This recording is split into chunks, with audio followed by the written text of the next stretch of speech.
Hello, my name is Dmitry. Welcome to the DP Labs channel. Today we've come to visit Mikhail. Let's see what's going on here. So, shall we get started? So, Mikhail, tell us what you've been up to lately. You've been spending a lot of time here.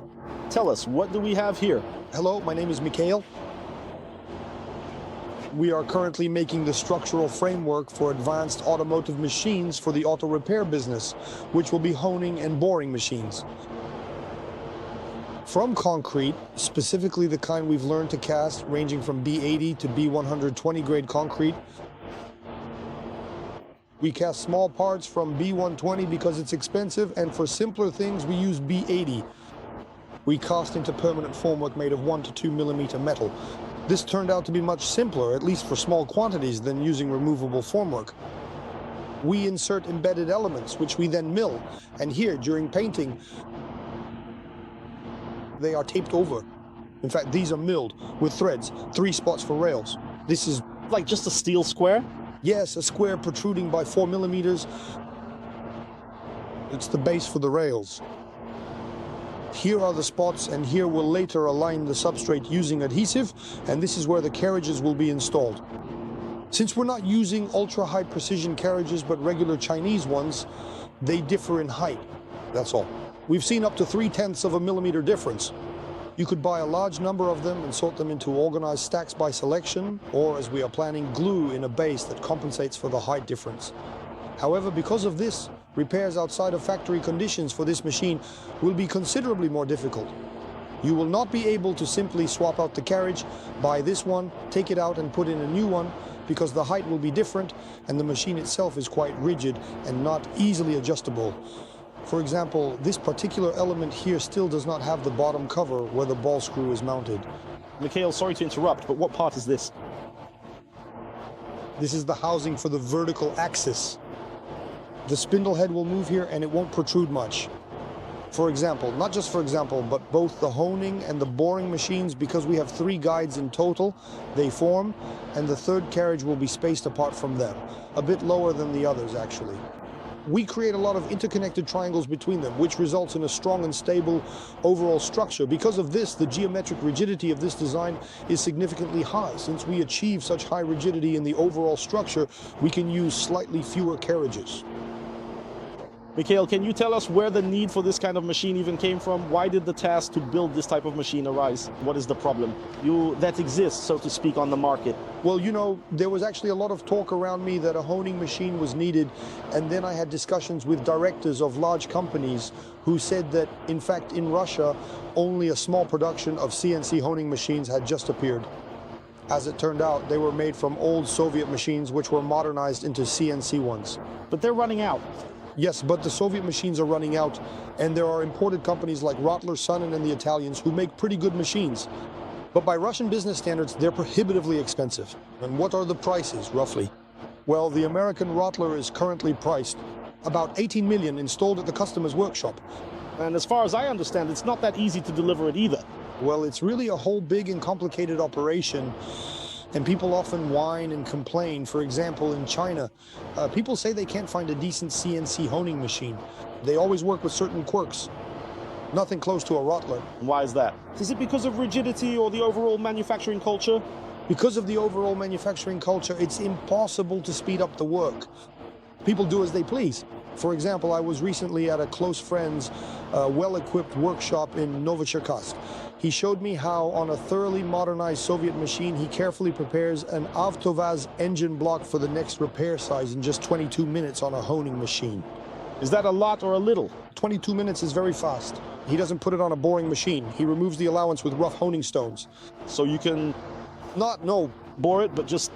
Yes, because you just bring the cast iron to the repair size. 22 minutes and your block is ready. That's very fast. Accordingly, you can keep the price low and all that, but it's impossible to buy for 18 million. I see. And everyone works on old machines, the ones with oscillating hones. On an oscillating hone...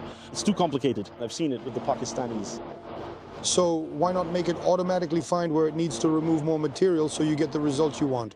We could have it find that spot simply by measuring the force with... By monitoring the clamping force of the mandrel and spindle rotation. We'll have a servo motor with our servo drives and track these parameters by load. That's how it's done. All linear systems do it this way. Well, we'll still have to fine-tune it there. Yes, there will be special software because without it, you just can't do it. So, absolutely. All right, let's push it further then. You also need something like, well, not PID controllers, but something else too, so it accelerates somehow. Well, basically There's the concept of a honing plate to even create a certain groove. There's an important concept of roughing mode, some kind of load on the spindle. So for different types, you also need your own maps, right? To make them. Yes, you'll have to. So we spent the weekend in Novocherkassk just working on honing, learning why things are the way they are, and writing things down for ourselves. Well, at least mentally, socially, and then actually writing them down. So as I understand it, you'll have to make the hardware yourself and then debug a lot in the software? Yes, quite a lot, but there are people, real production specialists who share information so that the software turns out well. Just so you know, there are actually already pre-orders currently for these machines. I want to talk about a special feature of these machines.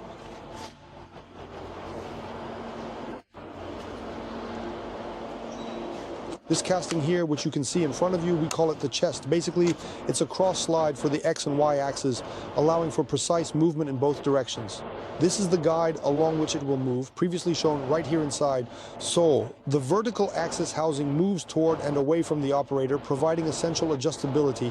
And at the back, in these specific spots, there will be carriages here at the bottom and at the back so that it can move smoothly and accurately along the X-axis, ensuring proper alignment and functionality. And specifically in terms of design, engineering, and geometry, I tried to make this machine as geometrically rigid as possible. The distance between the two guides is about 700 millimeters, roughly 700 millimeters. Their separation in depth is about 400 millimeters.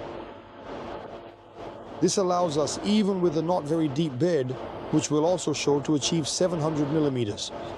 And at the same time, when I insert the vertical axis here it is lying, the distance between this and this carriage isn't that great, and this protrusion is unnecessary. So my entire vertical axis rests on larger beds. Geometrically, this machine is as rigid as possible. And at the same time, there are only 3 of them. So there are 2 on one level, and the third is on a completely different level. Standard ball bearings, or you could use modern roller bearings, but just regular ball bearings. And the guides. Yes, I have 3 guides here.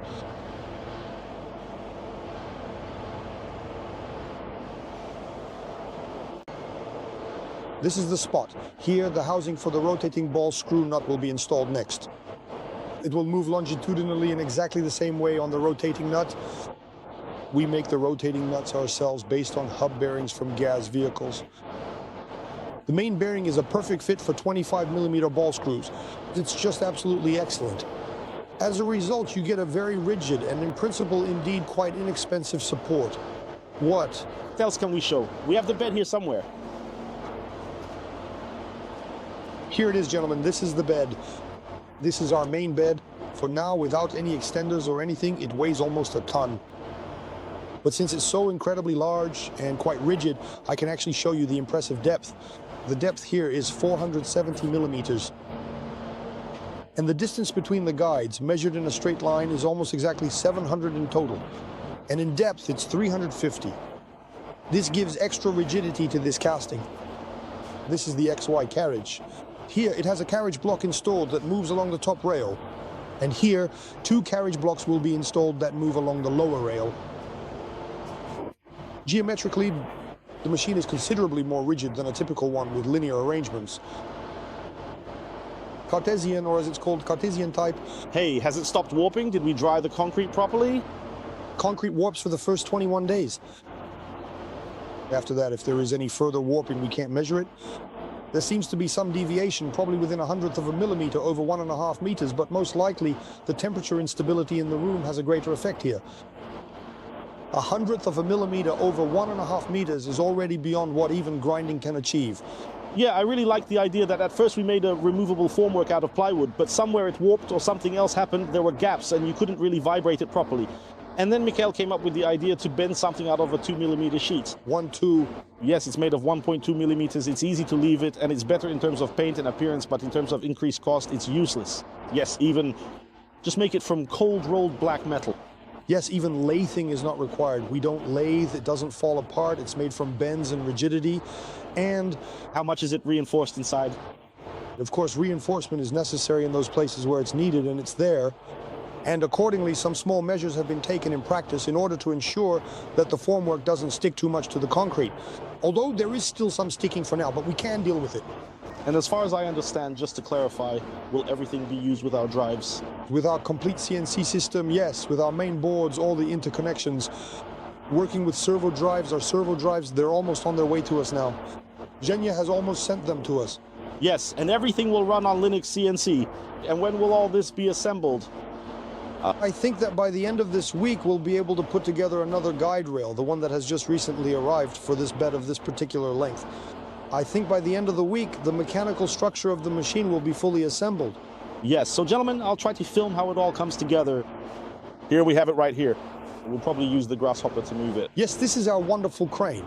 There's no elevator, but it easily lifts a casting weighing a ton, moves it around, and places it on the boring machine. Yes. And we literally bought it for next to nothing, not working on a Vito. Twice the price of scrap metal, yeah. And we set it up with a contactor. Well, it's enough for us, works just fine. That's how it is. We even restored the battery. So what do you think? Is there a future for concrete machine tool building? Yes, because you get a massive cross-section.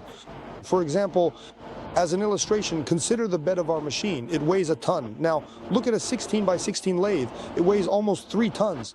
But if you look at its bed, the cross-section is much smaller. Basically, our cross-section is like a pedestal plus the bed of a lathe. And yes, it has 3 centimeters, but my thinnest spot is 8. Well, yeah. Right here, it's 8 centimeters of concrete. Not 3, it's just, it was an engineering decision. You know, some machines are actually made from concrete, and in fact, they used to make them that way before. There was even a whole school. Krasny Proletary, in fact, made a lot of different types of lathes and machines out of durable concrete material. Is that yours or mine? Mine. Yeah, you know, at Krasny Proletary, they used to make them. Yeah, towards the end of its existence, Krasny Proletary was actually making machines out of concrete. Modern ones, even with advanced chips inside. I even have a whole internal use book about it, which is quite interesting. In the world, a lot is made from polymer concretes, but even the simplest and the most advanced polymer concretes can't match B120 concrete. Yeah, but we just can't handle proper polymer concrete. It's too much of a black art, and no one is going to give up the technology. Here, gentlemen, we didn't just consult with anyone from Reinforced Concrete, meaning we didn't just do all this at random. We spent a long time setting all this up and testing it. How many components are there here? 9 components. 9 components. There's some kind of super plasticizer in here, all sorts of mineral powders. The type of cement is important because when we switched cements, we got poor quality and had to switch back. That one wasn't for sale. Basically, it's a whole kind of black magic. Well, it seems like everything is working out for you because we sent the cubes to the lab. Everything is within the standards. It all turned out well. And here, as I understand it, it's based on basalt screenings, right? Yes, it has to be on basalt screenings. By the way, this is what the housing of the rotating nut looks like. And here it is, yes, made of concrete. Made of concrete, yes. As expected, it will be installed here. Yeah. Well, that's how it is, gentlemen. I hope you enjoyed it. Ask questions in the comments, Mikhail will answer. Well, just this. Don't say that everything there is crap, etc. Well, or at least say it's your business. We welcome reasonable criticism. Best wishes. Until next time. Subscribe to the channel, give us a like,